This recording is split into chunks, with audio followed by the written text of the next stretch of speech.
मुंबईच्या आझाद मैदानावर आज किसान मोर्चा आयोजित करण्यात आलाय।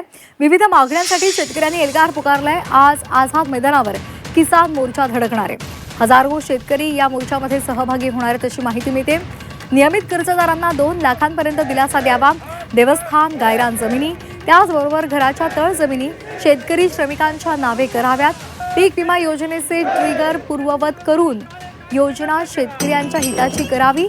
अतिवृष्टीग्रस्तांना नुकसान भरपाई द्यावी आणि पेसा कर्मचाऱ्यांना कामावरून काढून टाकणं त्वरित बंद करावं, या मागण्यांसाठी हा मोर्चा काढण्यात येतोय। सरकारने या शेतकरी विरोधी संघटनांच्या दबावाला बळी न पडता हा कायदा शेतकरी हिताचा कसा होईल आणि लवकरात लवकर कसा होईल याची मागणी करण्यासाठी आम्ही हा मोर्चा काढतो आहोत। गायरान जमिनी, घरांच्या तळजमिनी त्याचप्रमाणे पीक विम्याचे ट्रिगर पुन्हा लागू करून ती योजना शेतकरी हिताची करावी। त्याचप्रमाणे पेसा कर्मचाऱ्यांना काढून टाकण्याची मोहीम राज्य सरकार केंद्र सरकारच्या वतीने सुरू आहे, ती बंद करून पेसा ग्रामपंचायती आणि पेसा कर्मचारी यांना अधिक ताकद द्यावी, यासारख्या मागण्यांसाठी हा मोर्चा होतोय।